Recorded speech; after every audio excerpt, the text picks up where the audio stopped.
Hare Krishna. So, welcome everyone to our today's session on Mahabharata character series. We'll be discussing the very fascinating life of Bhishma Dev.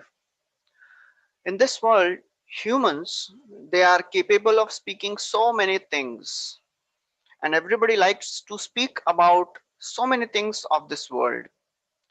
But the scriptures and the great teachers they've always told that humans they have the special prerogative and special chance of speaking about the spiritual topics which the other species cannot do. Vaktum samartho pinavakti kaschit aho jananam vyasanaabhimukyam jihve pibasva mritametameta govinda damodar madhaveti. So in this beautiful verse, one of the great acharyas he speaks that although the humans they are capable of speaking so many things, but still they don't take to the topic of spiritual life. They don't speak about spiritual topics. They speak about so many topics apart from the spiritual topics.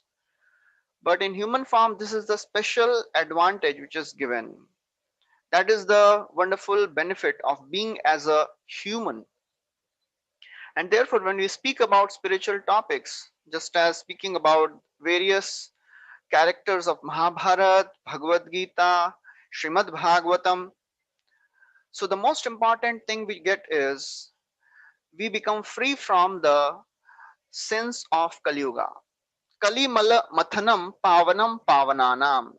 So it is said that this Kali Yuga is full of quarrel and hypocrisy. So many sins, so many faults are there in this Kali Yuga, in this age. But if we take to the spiritual topics, if we hear about them, if we discuss about those topics, Pavanam Pavananam, it is the most purifying of all the purifying things. Just like people they go to Ganga to take bath and get purified. Similarly, when we take the shelter of hearing the spiritual topics, that purifies us of the contaminations which is there in the mind. And then very beautiful thing is said is this is the seed of religion. you know the spiritual topics they are the seed of religion. If we keep hearing about the great personalities, then we also become religious. So there is a beautiful verse which is spoken by Chanakya Pandit in Niti Shastra. He says, Pratah Dyut Prasangena Madhyam Stri Prasangat Ratrau Chaur Prasangena Kalo Gachati Dhimatam. So it is said that in the morning time, a sober, intelligent person should hear about how to gamble. In the afternoon time, one should hear about the topics of women.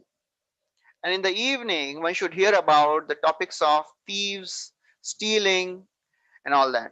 So, when somebody is hearing this, they may be wondering what is happening to the speaker. Is he okay? Or something wrong has happened. So there is an inner meaning to this verse. Pratah dyut prasangena. So we know the famous gambling match which happened in Mahabharata. So it is described that in Mahabharata there are so many topics which are described, but the Vyasdev he has written the Mahabharata to ultimately bring a person to the most supreme knowledge of Bhagavad Gita. So in the morning one should begin the day with reading of Bhagavad Gita. Then afternoon Stri Prasangat. In Ramayana, the story begins with uh, the intervention of a lady, Kubja, this Manthara. She spoke some words to Kaikai and her mind became bewildered. And then after that, this Shurpanakha came, and because of her, Ravana became excited and he kidnapped Mother Sita. And at the end, Mother Sita entered Earth. So the Mahabharata revolves around women. So therefore, in the afternoon time, it is said that one should hear about Ramayana. In the evening, one should hear about thieves. And we know the greatest thief which we have heard, we are hearing always, that is the butter thief, that is Krishna. So therefore, one should hear about the beautiful topics of Krishna. We should hear how Krishna would steal the butter. What is the advantage of hearing about the topics of Krishna? It is said that अनेक जन्मार्जित पाप चौरम चौरागरगण्यम पुरुषम Namami. So Krishna is such a wonderful God, such a wonderful personality. If somebody takes shelter of Krishna, then he purifies a person of all the contaminations which is there in the heart. So therefore, we should be discussing about the topics of Krishna in the evening time and the night time before going to bed. So in today's discussion and the coming discussions, we'll be discussing the beautiful, very fascinating, very instructive life of Bhishma. We'll be discussing the certain topics which are very, very bewildering. Why Bhishma behaved in certain ways, why he was political sometimes, why he did not speak anything when Draupadi was getting disrobed. So many things we'll be discussing. So the life of Bhishma is a very, very fascinating life and very, very instructive life. Mahabharata, in the beginning, Vyasadeva describes the dynasty of the great characters which are about to appear in the history of Mahabharata. He describes in great detail the history of various characters. And the story, the dynasty of Mahabharata, is coming in Moon dynasty, Chandra Vamsha. There is a great king called Pururava. Pururava, his son was Yayati. Yayati's son was Pratipa. Pratipa's son was Shantanu. And Shantanu's son was the famous great Bhishma Dev. So now we'll go to the history of the this father of Bhishma, that is Shantanu. Once there was a great king called Mahabhisha, and he was a very, very pious and the virtuous king. He did huge lots of sacrifices, and that's how he could go to the heavens. One day in heaven, the great devatas, they were performing a very huge sacrifice. Brahmaji was also called for the sacrifice. This Mahabhisha, he was also there sitting, attending that sacrifice. And they had called many great personalities. Many great celestial rivers were also called. And the most prominent of all the celestial rivers is Mother Ganga. Mother Ganga, she flows in all the three planetary systems, in the heavenly planets also, in the earthly planetary system, and in the lower planetary systems also. So Mother Ganga, she was there sitting in Yajna, in that sacrifice, and it so happened that she was sitting right across in front on the opposite side of Mahabhisha. So Ganga, because she is a celestial lady, very, very divine personality coming directly from the lotus feet of Lord Vishnu. She is most beautiful personality. As she was sitting in this sacrifice, a gush of wind came and her clothes started flying in air. So in heavens, all the devatas and all the residents, they are very, very cultured. They may enjoy sense gratification. We hear so many things, devatas enjoying with apsaras. They have a very lavish way of enjoyment. That's there. But there is a difference between the enjoyment of the devatas and enjoyment of the demons. The devatas, they enjoy in a religious way. The demons, they enjoy in a sinful way. So therefore, scriptures, many people, they are very, very fearful when they think about coming to spiritual life, because they think, oh, if I come to spiritual life, I cannot enjoy, right? I will not be able to enjoy. But that is not what is described in the scriptures. The scriptures describe in very great detail how you can live in this world, enjoy nicely, but you should learn how to enjoy. There is a way to enjoy in this world. That is a way of dharma. The sinful way of enjoyment is very, very, dangerous. It degrades one down to the lower species of life. So therefore, devatas, they also enjoy with apsaras, but they are very, very cultured, well behaved, because apart from apsaras, there are many very respectable ladies in the heavens. They were wives of the devatas, and they are very respectable. Nobody looks at them. That is a culture. So when this gush of wind came and Ganga Devi's clothes started flying, all the devatas, they turned their gaze away. But this Mahabhisha, he kept looking at Ganga Devi. He was very attracted by the beauty of Ganga Devi.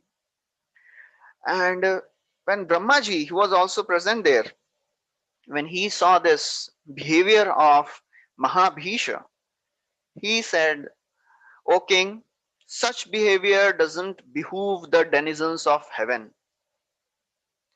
Therefore, you are behaving like a earthly personality, attracted to the mundane beauty of a woman, that too a respectable lady like Mother Ganga. You have acted in a wrong way, so therefore you have to descend to earth. But then Brahmaji said that actually, because you are a very pious, great king, you will not fall down like others. And he asked Mahabhisha, you can choose in which dynasty you want to take birth, because he had done lots of piety. So Brahmaji told, you can choose your dynasty. We may not have such prerogative, where we are going to take birth in the next life, that is not in our hand. But because this king, he had done great pious activities, he was given a option, a choice. So this Mahabhisha, he said, there is a king called Pratipa. He is a very, very, very famous, pious, righteous king. I want to take birth as his son. So Brahmaji gave him this benediction, although it was a curse, but still, because of the piety he was given this benediction also. So then, as all these things were happening, Ganga Devi, she departed from that place. And all the while she was thinking how this person, this Mahabhisha, he was so very attracted to her. As she was going, she saw Ashtavasus. The Ashtavasus, they are the administrators of the universe. They were lamenting. They were crying. Ganga Devi, when she saw the situation of the Ashtavashus, she asked them, why are you lamenting, O my sons? Because Ganga is a very venerable, motherly lady. So the Ashtavashus, they told Mother Ganga that we are cursed by Vasishtha. And that's why we have to descend now to earth. We are afraid of taking birth from the womb of a mother, of a earthly woman. Because if we take birth from the womb of a earthly woman, it will be very, very contaminating. So therefore, we are very, very sad, we are disturbed. Ganga Devi asked them, why did Vasishtha curse you? What was the wrong you did? Must have done something wrong, otherwise why Vasishtha will curse you? So then the Vasus, they tell that actually the Vasus, when they were going, they saw this Vasishtha along with his Kamdhenu cow. Kamdhenu means the cow who can fulfill all the desires. That's why she's called as Kama Dhenu. So the Ashtavashus, the head of the eldest of the Ashtavashus, they were the 8 brothers. His name was Dyav, the eldest Vasu. His wife, she told, she requested Dyav. She said, I want this cow. If we can get this cow, we can get whatever we want. We will enjoy. Dyav, being instigated by his wife, he went and he impudently told Vasishtha that I want this cow. And because all the other brothers, they were younger and Dyav was the eldest. So all the other 7 brothers, they also went and they also, assisted Dyav in bringing Kamdhenu. And he actually forcibly, he tried to bring that cow. When Vasishtha, he saw this insolence, he saw this brazenness of the Vasus, he became very angry. He said, although you are devatas, but your behavior does not behoove a devata. You are behaving in a very impudent way. A devata cannot behave like this. Therefore, only a human will behave like this. Therefore, you go down on earth and become a human being. Take birth as a human on earthly planet. The Vasus, they were intoxicated by wealth. They were intoxicated by their power because they were administrators of the universe. Very powerful personalities. So now this is a very, very important lesson to be learned from this incident which happened. In this world, someone may be born blind. He's called Janmandh. But apart from that, there are many things which may blind the intelligence of a person, make one completely blind. Kamandh, the person who is so very lusty to enjoy senses, he does not even recognize which is good, which is bad. He becomes blinded by lust. People, they become blind because of the wealth. Because they have wealth, they think we can do whatever we want. They forget all their respectful behavior. They become blinded by lust. That is called, uh, they become blinded by the wealth. That is called dhana andh. So there is janmandh, kam andh, dhan andh. There is something called moh andha also. The person who is so very attached to some other personality, he is so very illusioned by the love, he does not even recognize whether things are going right or wrong. So this is very, very important. In one of the verses, in the pastime of Vamanadev, Vamanadev, you may be knowing the story, how he took away the entire kingdom of Bali Maharaj in 3 steps. He says a very wonderful thing. He says, Janma karma vayo rupa vidya aishwarya dhanadibhi yadi yasya na bhavet stambha tatrayam mad anugrahat. So he says, Vamanadev is saying, these 8 things, they are very, very intoxicating. Janma, high birth; karma, good activities; vayo, youthful body; beautiful body; rupa; vidya, if somebody is very learned; aishwarya, if somebody has lots of opulences; and dhana, wealth. All these things are very, very intoxicating. It can blind, it can make a person blind. His intelligence can become completely deluded.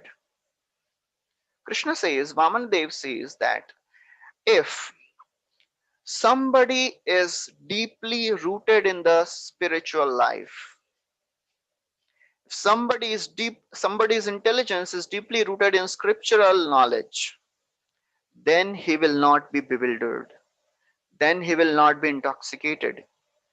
Tatraya mad anugrahat. Krishna says, Vamanadev says, Only by the mercy of the Lord this is possible. So therefore, the very important thing to understand is if somebody transgresses the laws, then he has to come back. He has to, come down. Transgression leads to regression. So Vasus, when they heard this curse, immediately they came back to their senses. They understood the great mistake they had committed. They came and fell down in front of this great Vashishta Rishi, begged for forgiveness. Vasishta, he said, because I have spoken this curse, I cannot take it back. But because you are asking forgiveness, you are repentant, I will give you a concession. All you seven, eight brothers of eight, this Deo, he was the main person, right? Because he was instigated by his wife and he came to, seize the cow. All you seven brothers, you will come down and you will stay for a very short time on the earth. But this Deo, he will have to stay the whole lifetime on earth as a human. And then he will also come back. So this is very important to understand that when we commit some mistake, a intelligent person will immediately repent for the mistake. A religious, a dharmic person becomes morose when he commits some mistake. But a irreligious person, he rejoices when he commits mistake. He does not even realize that he has committed some mistake. So therefore, these Vasus now they were cursed. They were cursed and they came down on earth. So Vasus they told all this story to Mother Ganga and they pleaded Mother Ganga. They said, we don't want to take birth from an earthly mother. Can you please show mercy? Can you, you know, beget us as your sons? Because Ganga, she flows through all the planetary systems, heaven also, earth also, and the lower planetary systems also. So the Vasus, when they pleaded with Mother Ganga, Ganga, she asked them, okay, whom do you want to be your father? So the Vasus, they said, there is a great king Mahabhisha. He is cursed to take birth as as the son of Pratipa. So we want to take birth in his dynasty as the sons of this Mahabhisha. So Ganga, she was also thinking about how this great king Mahabhisha, he was attracted to her, and she thought, okay, I will help you. So then, by the curse of Brahma, this Mahabhisha, he became Shantanu. He took birth as the son of Pratipa. He became Shantanu. He grew as a very, very powerful and illustrious king. One day, as this Shantanu, he was going by the side of Ganga river. He saw a very beautiful, effulgent, celestial lady. Just by looking at this lady once, he became so very attracted to her. He didn't even ask who she was. He just went and proposed to this lady. He said, will you marry me? I am so very attracted seeing your such wonderful disposition, such wonderful beauty. Mother Ganga, she did not disclose her identity. She said, I will marry you, but I have two conditions. First is, you won't question any of my actions. Whatever I do, you will not question my actions. Secondly, you will not speak any harsh words to me. Shantanu, he was so very captivated by the beauty of this lady. He didn't think much about these two conditions. He said, yes, whatever you want, I'm going to fulfill. I give these two promises. I will not question your actions. I'll not use any harsh words. I won't interfere in whatever you may do. Ganga got married to Shantanu, and very soon they had their first son. Shantanu was so very happy seeing the first son. This Ganga, she took that son, went to the Ganga river, and she drowned that child in water in Ganga. Shantanu was shocked, surprised. He was completely stunned. He could not speak anything. How can a lady do this? A mother, how can she drown her own child? But because of the affection, because of the you know love which he had for Ganga, and he had given a promise, he could not speak anything. He just tolerated the pain of separation from his son. Then second child, third child, fourth, fifth, sixth, seventh, one by one, Ganga Devi, she put all those children in Ganga river. Shantanu was completely devastated, but still he remained silent. Then the eighth son was born, and Ganga, as she was just going to put that child also in water, Shantanu could not resist. He could not tolerate. He started chastising this lady, his wife. He said, "Oh, cruel woman, how can you do this? How can a mother drown her own child? You know, why are you doing this?" Ganga, when she heard this, she smiled and she revealed her identity.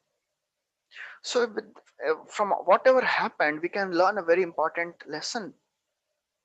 Because Shantanu, he was so very captivated by the beauty of Ganga, he didn't even realize, he didn't even think I should ask the identity of this personality. Who is she? He was so very captivated. And the result was he had to suffer so much.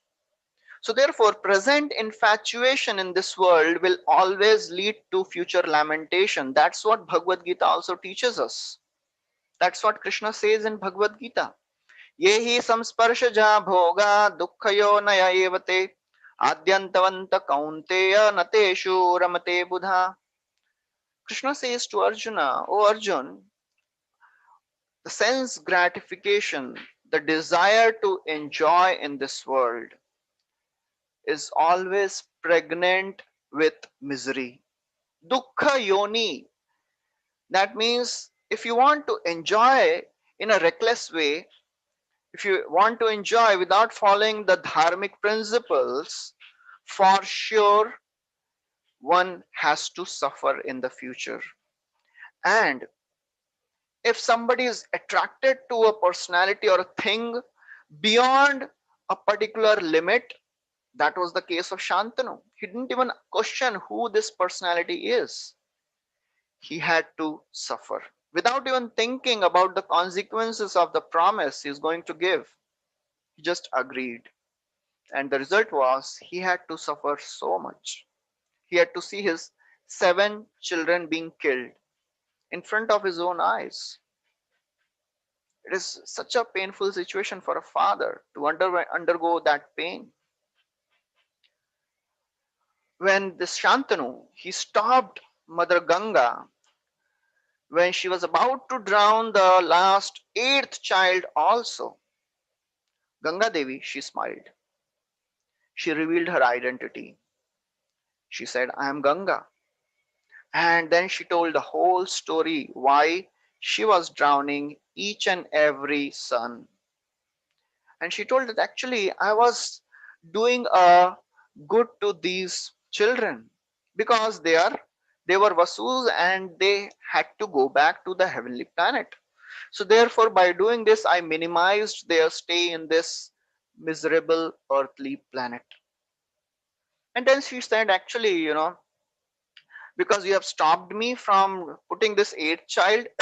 Actually, this was also ordained because this eighth Vasu, he was Dyav, the eighth child was Dyav. And Vashishta has had cursed that will have to stay the entire life. So therefore, whatever has happened is by the will of the providence. So please, because now you have violated my condition, I will depart. We can see in Mahabharata and Ramayana, such they are full of adventures, full of stories, suspense, whatever you need. It is there in Mahabharata. Romance, suspense, adventure, superhuman feats, everything is there in Mahabharata. And that's how Vyasdev has written this whole Mahabharata, so that any person who is not interested in spiritual life, if he just wants to read some stories, he will get attracted. And then, just like a child who does not want to eat, take the medicine. So what mother does, she puts that medicine in a very sweet pill, and then child eats it. That's what Vyasdev has done. Because by nature, humans, they want to hear something exciting, adventurous, humorous, romance. Mahabharata is full of all these emotions. But the medicine which is there in the Mahabharata is Bhagavad Gita. That is the essence of Mahabharata. That is the main purpose why Vyasdev has written this Mahabharata. And of course, throughout Mahabharata, Vyasdev has described the glories of Krishna, glories of Dharma. So this is how we have to read Mahabharata. When we read Mahabharata, we have to learn lots of lessons, how we can apply these principles in our life. So now, Ganga, because Shantanu violated the promise of Ganga, she departed. She was about to depart. Now we may see how Shantanu was so very infatuated with the beauty of a woman and he was ready to do everything for her. But Shantanu was a very, very great, pious, dharmic, devoted king. He knew his kingly responsibilities. He went and he requested Ganga. He said, "O Ganga, if you are from heavens, can you do one favor for me? Can you please take this boy to heaven and let him learn from all the great teachers? There are so many great rishis in the heavenly planets. You please take this boy, your son, with you and teach him." Ganga Devi agreed, took that child with her. Several years later, again one day Maharaj Shantanu, he was passing by Ganga river, and Mother Ganga, the flow of Ganga is very, very strong. But Shantanu, he saw that the flow of Ganga was stopped by something. He was amazed, he was surprised. Ganga was not flowing. The river was dry. He went up to find out the cause. He saw that there was a very handsome, young, powerful boy. By the force of his arrows, he was able to stop the flow of Ganga. And when Shantanu, he saw this boy, just by looking at this young boy, he felt lots of affection, a parental affection. He thought, my son, I think if he would be here, he would also be of the same age. He was thinking like this. As he was absorbed in such thoughts, thinking about his son, that boy disappeared. And then Shantanu, he became disturbed. Oh, where has he gone? And after a few moments, Ganga Devi appeared in front of Shantanu. Behind Ganga Devi was the same handsome, powerful boy. Ganga Devi, she told that this is your son. You have given me this son. You told me that you go. You please take him and make him learn. This boy, he has learned all the scriptures. He has learned from great teachers, Brihaspati, Parshuram, Markandeya, even Shukracharya. He is well learned in spiritual knowledge, scriptural knowledge, dharmic principles, military science, everything. He is the foremost student of Parshuram. Somebody may question, but Parshuram, he had taken a vow. He will not teach any Kshatriya. But Parshuram, he also could understand that this personality, he is not an ordinary personality. He was the resident of heaven, and some because of the curse, he went to earth. And of course, on the request of Mother Ganga, Parshuram agreed to teach this son of Shantanu. And then Mother Ganga, she said, actually, because he is blessed by all the devatas, all the rishis, the sages. Therefore, he is called as Deva Vrata. Shantanu, when he heard this, his heart swelled with pride. He became so very happy. He embraced his son with tears of affection in his eyes. He was so very happy. He brought Devrata back to his kingdom.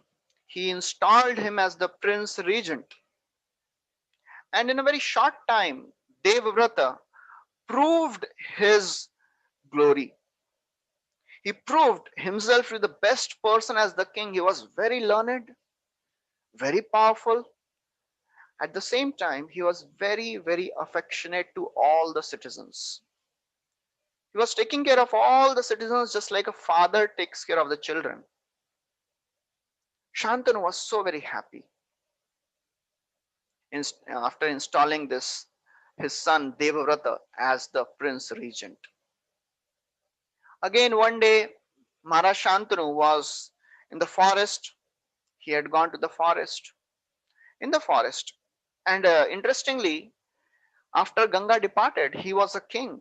He could have married again, but he did not marry. One day when he went to the forest, he was captivated by a extraordinary fragrance. He could not find the source. He started looking from where this very extraordinary fragrance is coming.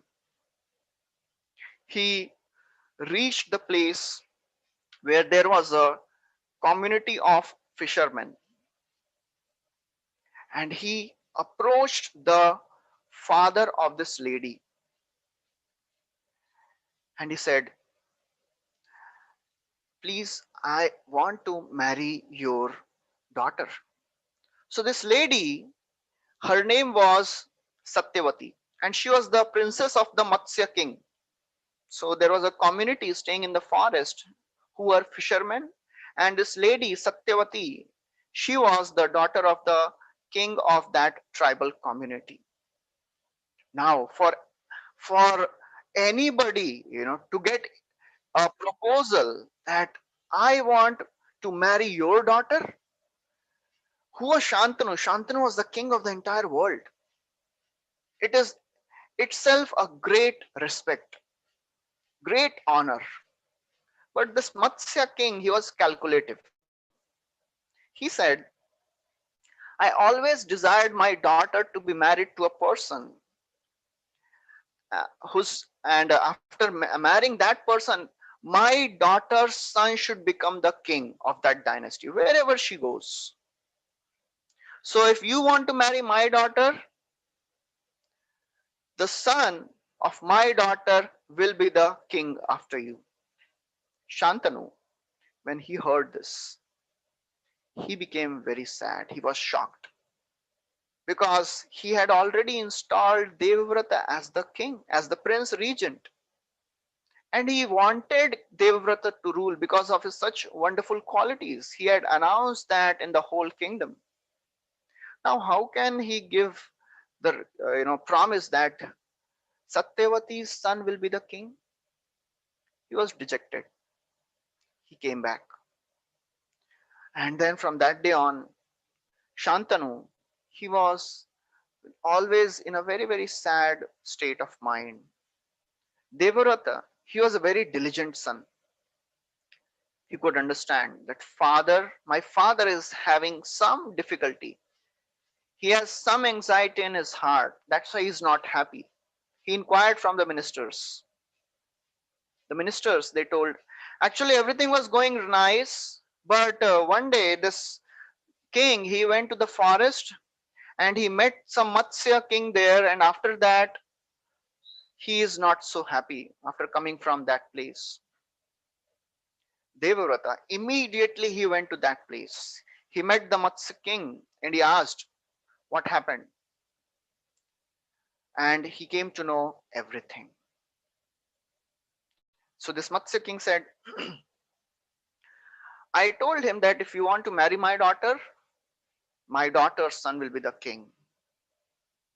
So Devrata, without thinking even once, he said, if you want your daughter's son to become the king, I give you the promise that her son will become the king. This is itself a very difficult thing to give, such a difficult promise. But this Matsya king was not satisfied still. He said, okay, you may say that your son will not become the king, but what if your son he demands the kingdom. He demands because he is the son of the elder brother, elder king. What about that? Bhishma, when he heard this, he said in a very grave voice, thundering voice, he took a vow. He said, I take a vow that I will not marry. I will always be the protector and the servant of the ruling king. When this Devrata, he said that, flowers started showering from the heavens. All the Devtas, Gandharvas, they started, glorifying the wonderful, very, very extraordinary vow of Devrata. And they started saying, Bhishma, Bhishma. This Bhishma has many meanings. Very wonderful, very grave, very difficult, very glorious, very brave. What is so glorious about it? Why was it so glorious? There are many people in the Vedic culture, they would remain celibate. Why this was so glorious? Why Bhishma? Why Devrata? When he took a vow of celibacy, why Devatas even they adored? Oh, such a great, difficult vow. In the Vedic culture, there are Kshatriyas and there are renunciants. They both are supposed to serve the citizens. Both are glorious in their own way. Both follow the principles of dharma. Kshatriyas, they protect their services, they protect the citizens. They maintain such a wonderful atmosphere in the kingdom that everybody is Krishna conscious or God conscious. That's why God always wants to put his devotees as the king, because that is the purpose of this material world.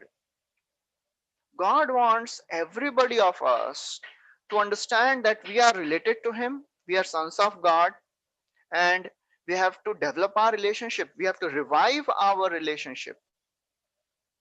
And when a king is a devotee, naturally he will make all the arrangements so that the citizens can practice Krishna consciousness, can practice spiritual life properly. Kshatriyas, they are glorious, and there are renunciants. Renunciants, they aim towards transcendence, They are trying to be detached from the material affairs, at the same time helping people how to come to spiritual life. The renunciants, they would give able guidance to the Kshatriyas. So both are very glorious things, being a Kshatriya or being a renunciant. But Bhishma, he took a vow. His glory was he lived as a Kshatriya, he lived in a family life, he lived in a palace, he lived in midst of all the opulences, all the royal glory, in midst of beautiful women. Yeah, because many of his brothers, many of the other people, they had wives. But still, although he was surrounded by wealth, although he was surrounded by the opulence, many queens, but he took a vow to maintain celibacy. That is most difficult thing. To live in midst of temptations is not so easy. To live as a Kshatriya is good, glorious. To live as a renunciant is glorious. But to live as a Kshatriya in the palace with a mood of renunciant, that is very, very difficult.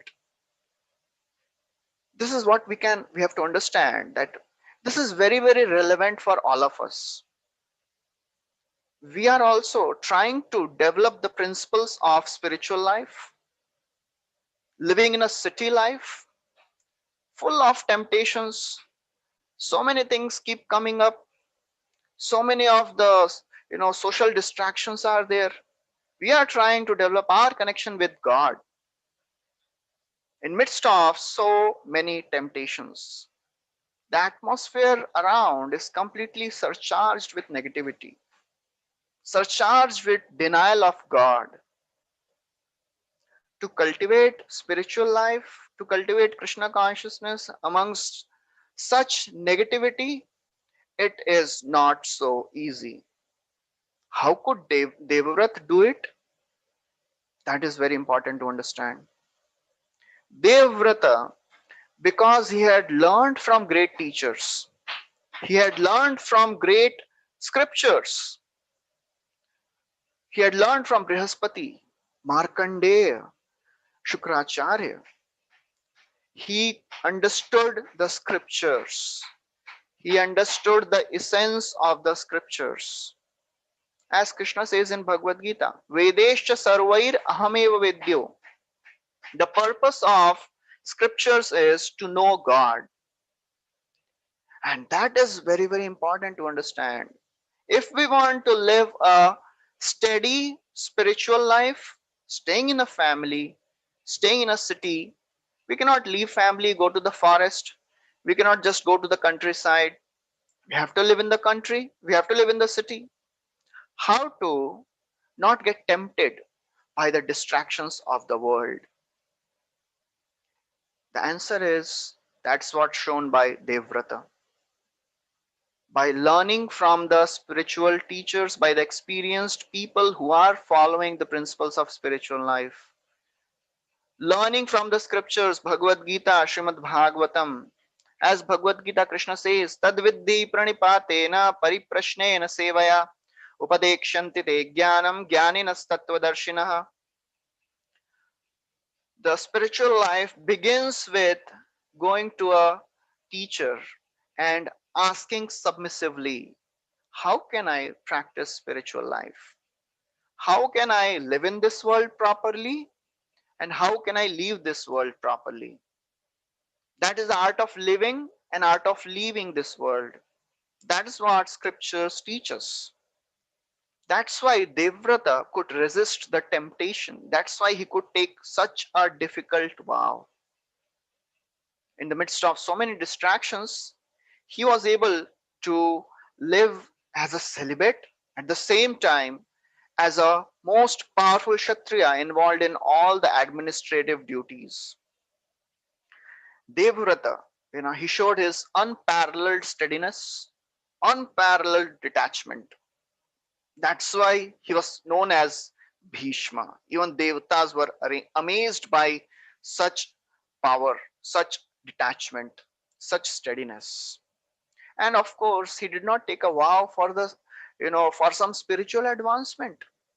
He took a vow for his father, to serve his father. He was obliged to his father.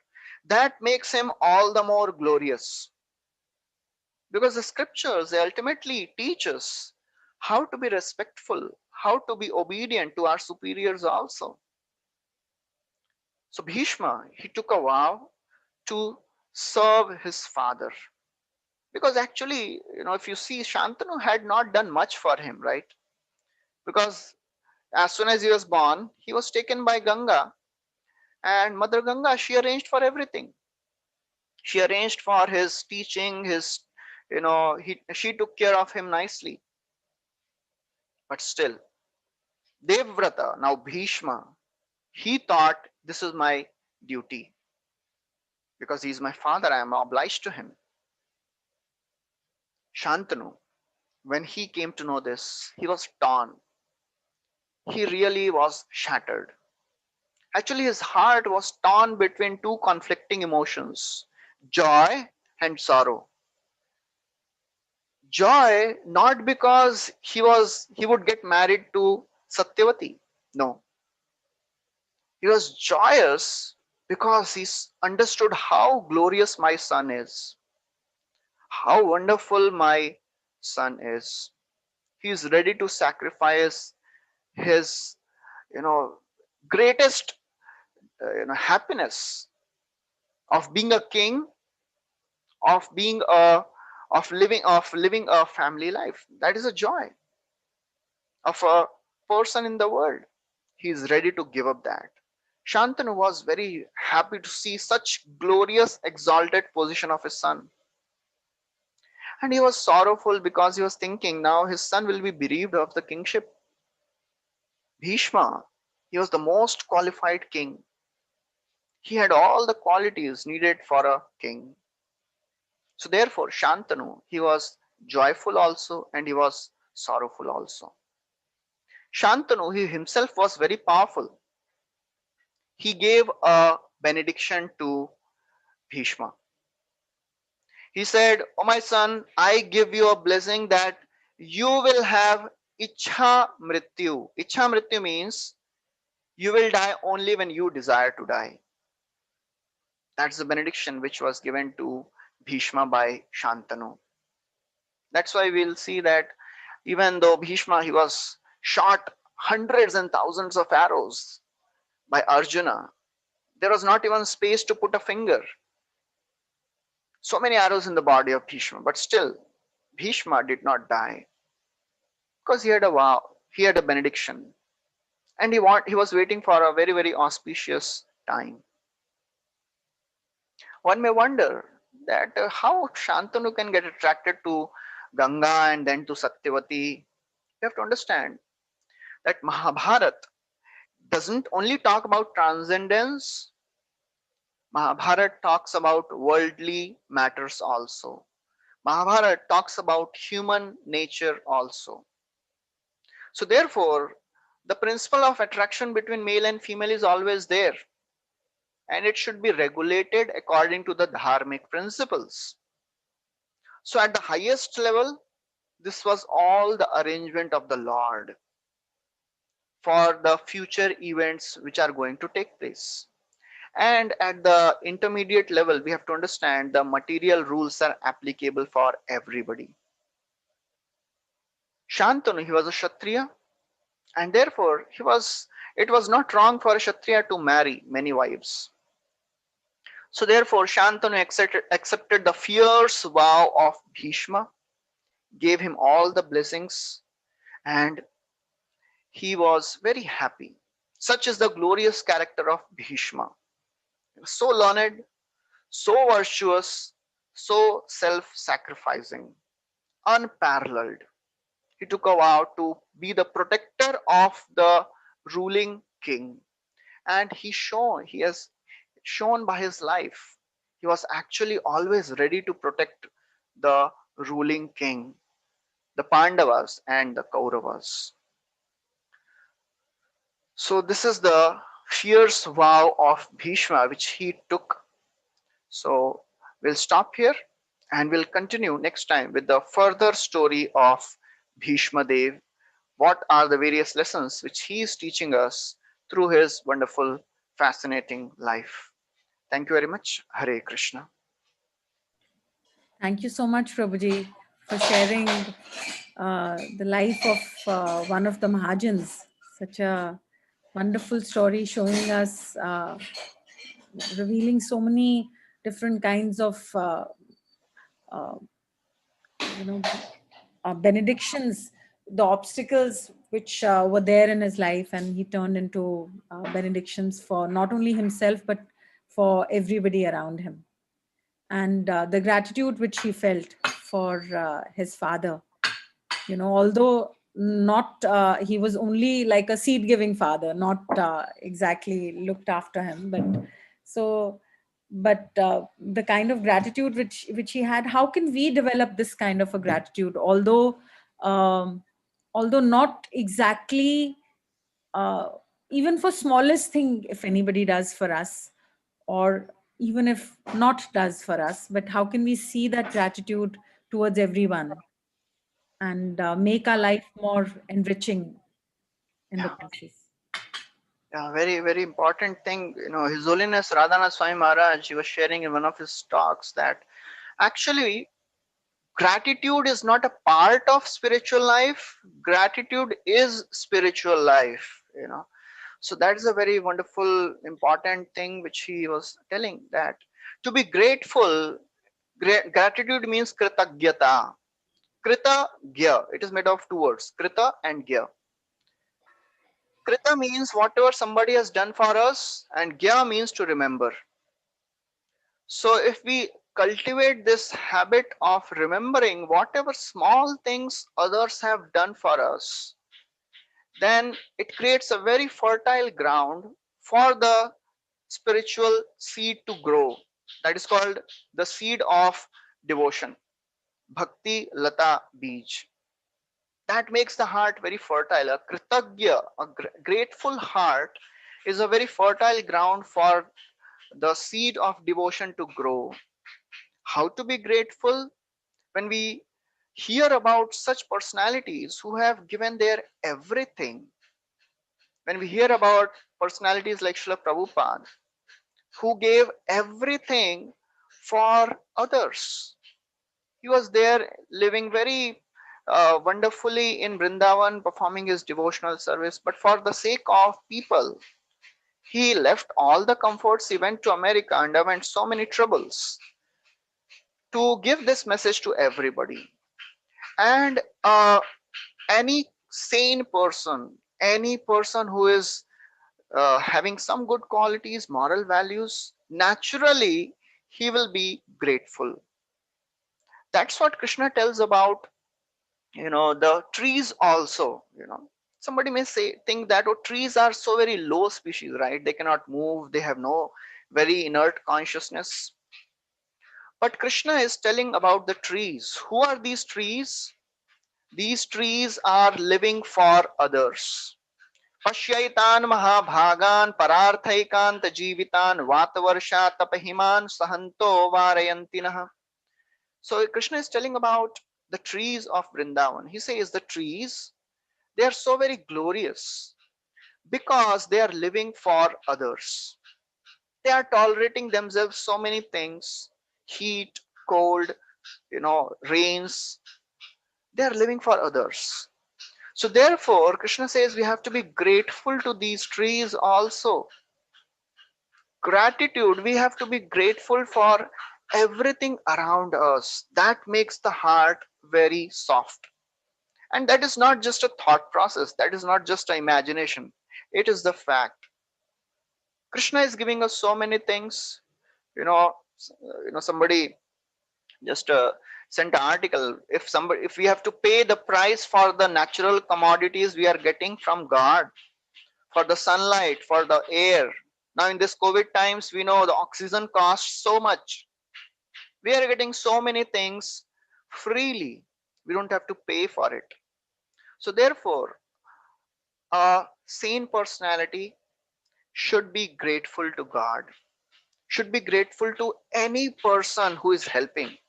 That's why the scriptures they say we are indebted to so many personalities. We are indebted to devatas for giving us natural commodities. We are indebted to so many of the living entities, so many of the we are living in a society. There are so many people who are helping us. We are indebted to our ancestors because we took birth because of them. We have to be grateful to each and everyone. That will make a society a very peaceful and a stable society. So that's what we have to cultivate consciously. That's what scriptures say. We have to learn to cultivate these qualities consciously. It will not come automatically. It is everybody's individual responsibility to remind ourselves, because it is the nature of a person that we forget things. We forget what others have done for us, and we always remember what we have done for others. That should be the other way around.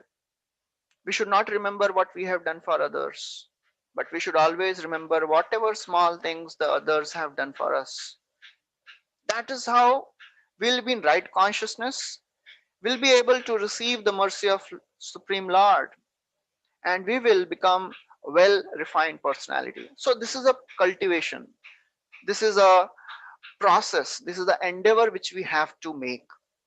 And of course, when we stay with people who are so very grateful, who are so very humble, then naturally that quality also rubs on us. So these are two very important things.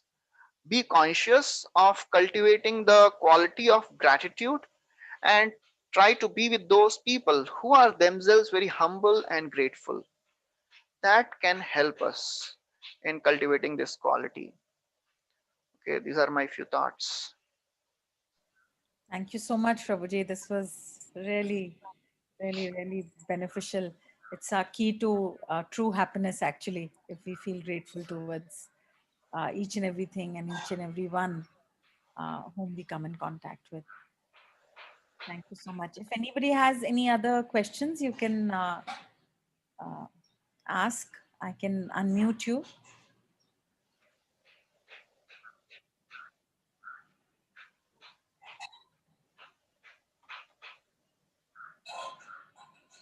I think everybody is satisfied. So thank you so much, Prabhuji. We will look forward to next Wednesday also. Okay, thank you very much for giving me a chance to be with all of you. Thank you very much. And discussing Mahabharata is always very, very, happy endeavor, and it is very, very nourishing, and we can relish the stories and the life of the characters, and we can apply in our lives. That's how we can also advance in our consciousness. So thank you for giving me opportunity. Hare Krishna. Hare Krishna, Prabhuji. Have a pavitra day. Thank you.